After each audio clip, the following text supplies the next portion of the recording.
We've all made a deposit at a bank at some point, and perhaps even taken out a loan from one. Banks are the pillars of any economy and should be accessible to all. But have you given any thought to what a bank does with your money once you deposit it in your savings account? And did you know that banks make a profit anytime you spend, save, or borrow? There are so many truths about money that banks don't want you to know. And why would they? One thing most people seem to forget is that banks are businesses and their goal is to make a profit.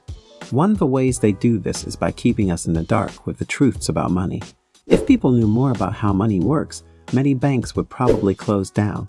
Thankfully, you clicked on this video, and so you are about to discover 5 truths that banks don't want you to know. Be sure to stay with us till the end, give the video a like, and click subscribe.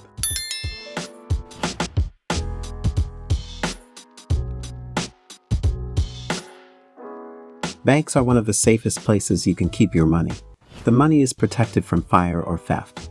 Unfortunately, those are some of the only benefits of keeping a savings bank account. Financial success is rarely achieved through saving. Currently, do you know how much interest you earn when you deposit your savings in a bank? Probably not. This is because the interest is so insignificant that it is not worth remembering. Rates of interest on savings accounts are given as percentages. Unfortunately, because interest rates are historically low, the majority of institutions only offer less than 1% interest on savings accounts. Plus, transactions on your account will attract deductions from your savings.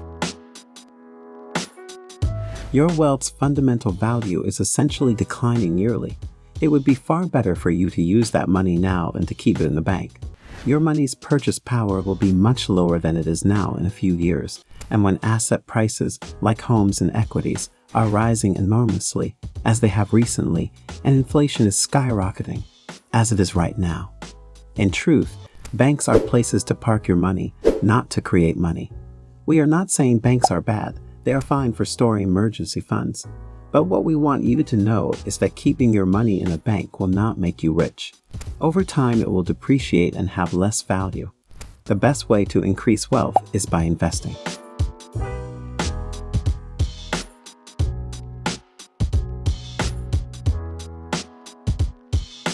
Because the Fed, the institution that produces the dollar, is the only bank permitted to do so, you probably wouldn't believe me if I told you that banks create money. It is also the only organization with permission to use the money printer. But because of how the banking system is set up, every bank in the country, or, in fact, the entire world, is allowed to manufacture money to a certain extent based on how much money customers have saved there. When we say banks create money, we are simply talking about loans.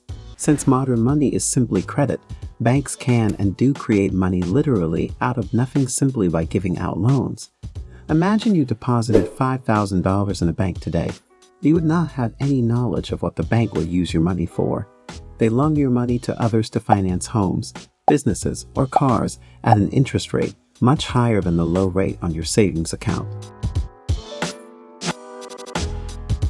The bank won't tell you to whom it will lend your money and will confirm each time you check your account that your funds are still there and accessible for withdrawal.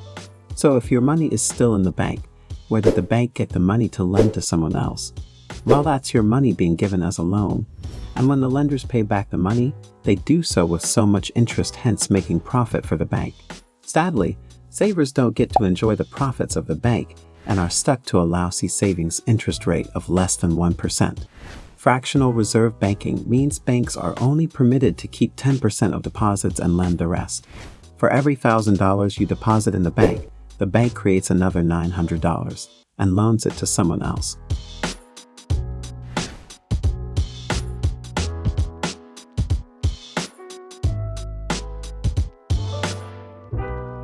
Another truth the bank does not want you to know is that you can make money by borrowing from them. Loans from banks can be used to finance a new house, a business venture, or a college degree, among others. All you have to do is ensure that the loan is used for something with a significant return on investment. Let me explain. Mark Zuckerberg took up a 30-year mortgage in July 2012 to finance his $6 million Palo Alto house, which is 3 miles from Facebook's headquarters.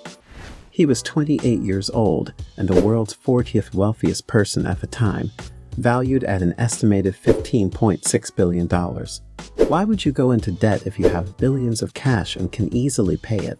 Why would he take out a mortgage when he could easily buy a dozen $6 million properties in cash? Well, it's free money. But who would give you free money when you're already a millionaire? And why would anyone give free money to anyone else unless it's charity? Everything boils down to interest rates. Zuckerberg's mortgage rate was just a little over 1%. So, if you do the math, the bank is the loser since the mortgage rate is below the inflation. Do you recall we just explained how banks offer such poor returns on investment that it is rarely worthwhile to leave your money there because it doesn't even beat inflation, resulting in a loss? For example, if the United States inflation rate is 2.5%, any money you may borrow that is less than that amount is essentially free in this situation.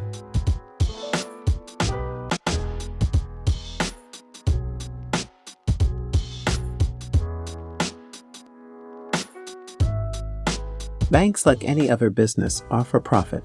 They have shareholders to whom they must answer. They will not survive if the business concept is not successful. That is why they are considerably more willing to lend money to a wealthy individual and to a poor individual. This is because if the rich man fails to repay the debt, he can sell a portion of his firm to make up the difference. Also, banks do this to ensure that they can get a loan from rich individuals if a bank goes bankrupt.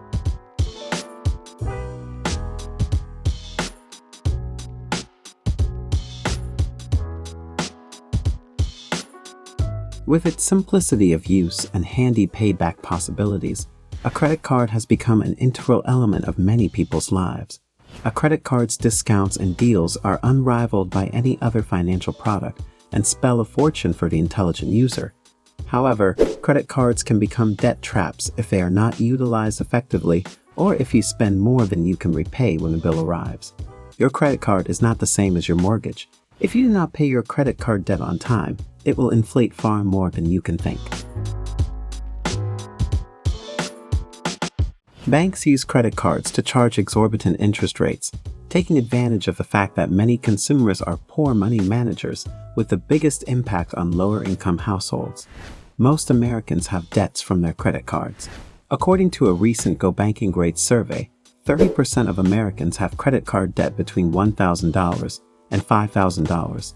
15% have a debt of $5,000 or more, and roughly 6% have a debt of more than $10,000. Although 6% may not seem like much, the survey's findings indicate that 14 million Americans have credit card debt totaling more than $10,000. We are not saying banks are setting you up to fail financially. What we are saying is that banks are in it for profits and to succeed, and one way they win is when you lose. Thomas Jefferson said, "I sincerely believe that banking establishments are more dangerous than standing armies, and that the principle of spending money to be paid by posterity under the name of funding is but swindling futurity on a large scale." We hope this video will help you make better financial decisions and achieve your money goals. So if you enjoyed this video, watch also the next video on your screen, which looks at the 30 business ideas that will make you an instant millionaire in Africa. Be sure to subscribe to our channel for more informative business and financial content, give the video a like, and leave a comment.